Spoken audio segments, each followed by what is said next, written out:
How to calculate sod.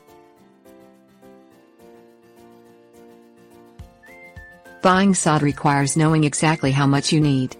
Ordering too much leads to wasted money, while ordering too little becomes a headache when you have to stop the work and wait for more sod.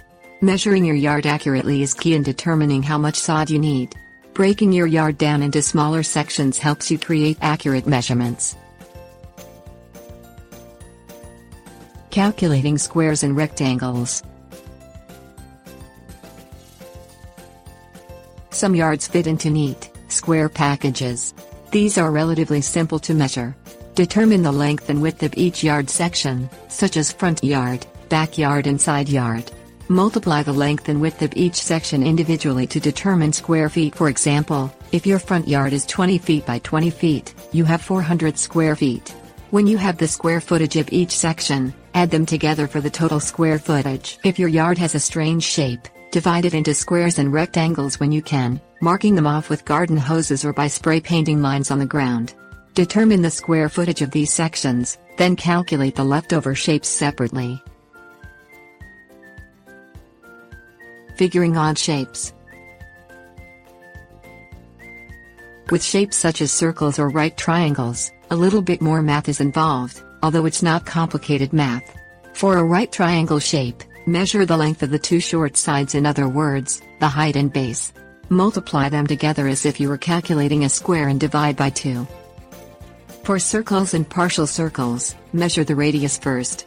For a full circle, start in the center or as close as you can approximate and measure out to one edge. This is the radius. Multiply the radius by itself, then multiply by 3.14. For example, if the radius is 10, multiply 10 by 10 for 100. Multiply that by 3.14 for 314 square feet.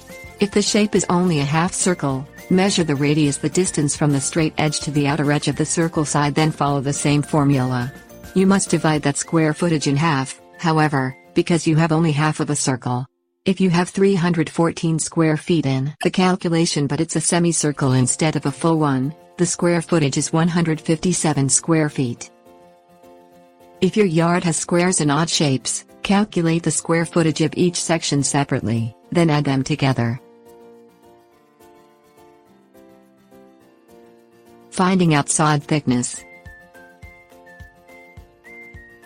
Your yard should be nice and even without sharp drop-offs or high ledges beside driveways and sidewalks. When you prepare your yard for sod, the soil level should be below the level of the permanent structures because sod includes a thin root and soil layer to build the yard back up. Sod distributors use different cutting heights, so ask how thick the sod is before you remove soil from your yard. Thin-cut sod typically has a root layer of 3/4 inch or less, while thicker cuts range from 1 to 3 inches.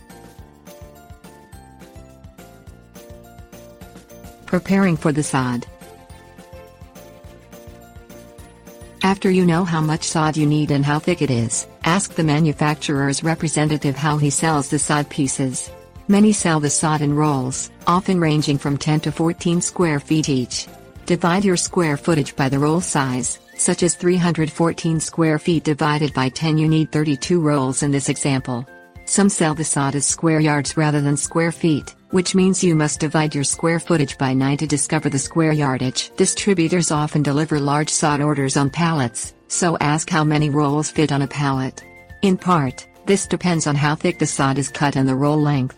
This number varies, but it's essential to know how many rolls per pallet so you know how many pallets to order. For example, if there are 10 square feet in a roll and 70 rolls per pallet, each pallet of sod covers 700 square feet of space.